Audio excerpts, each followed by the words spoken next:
సంజయ్ గారు, ఇంకా మిగతా దేశాలపై ఇంపాక్ట్ ఎలా ఉండబోతుంది? నేను ప్రారంభంలో ఒక మాట అన్నాను, యుద్ధం మన ఇంటికి వచ్చేసిందంటే దాని అర్థం ఏంటంటే ఈ ధరలు, ఈ పెంపుదల వల్ల నిత్యావసరాలు వీటన్నిటి మీద ఇంపాక్ట్ పడి ఖచ్చితంగా మళ్ళీ ఫేస్ చేసేది సామాన్య మానవుడే కదా ఆటోమేటిక్గా.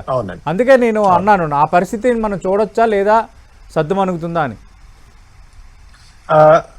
కొద్దిగా ఇంపాక్ట్ ఉంటుందండి. ఇందాక పుల్లారావు గారు చెప్పినట్టు కొంత ఇంపాక్ట్ ఉంటుంది, కానీ మరీ భీకరంగా డిప్రెషన్ లోకి వెళ్ళిపోవటం, ఎకానమీ కుప్పకూలిపోవటం ఇలాంటిది జరగకపోవచ్చు అండి. ఇంకా ఎందుకంటే చాలా ఎర్లీ స్టేజెస్ లో ఉంది. మన ఎకానమీ చాలా బలంగా ఉంది, మంచి గ్రోత్ ఉంది.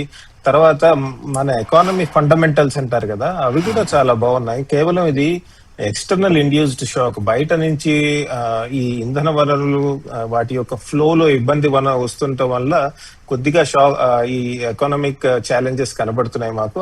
మనకి ఆర్థికంగా కూడా ఇబ్బందులు వస్తున్నాయి. మీరు మిగతా దేశాలు తీసుకోండి, వాళ్ళకి ఇంకా ఛాలెంజింగ్ గా ఉంటుంది. ఉదాహరణకి శ్రీలంక తీసుకోండి, వాళ్ళకి టూరిజం మీద చాలా డిపెండ్ అయి ఉన్నారు. ఇప్పుడు ఇంటర్నేషనల్ టూరిస్ట్ ఇన్ఫ్లో తగ్గిపోతే వాళ్ళ యొక్క టూరిజం యొక్క ఇంపాక్ట్ ఎలా ఉంటుంది. మాల్దీవ్స్ తీసుకోండి, దానికి కూడా ఇంపాక్ట్ ఉంటుంది.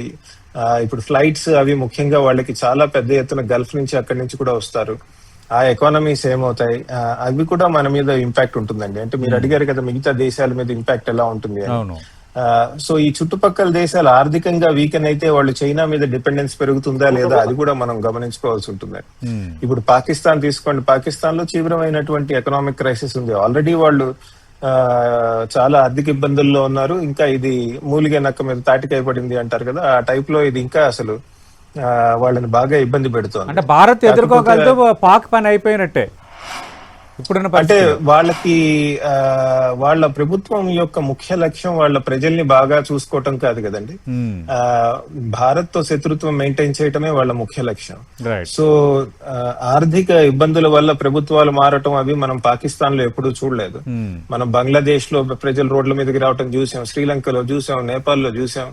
కాదు మాకు మంచి ఆర్థిక వసతి కావాలి లేదా మంచి ఆర్థికంగా మన దేశం ఆర్థికంగా అభివృద్ధి చెందాలి అని ఎప్పుడన్నా పాకిస్తాన్ లో ప్రొటెస్ట్లు చూసామా?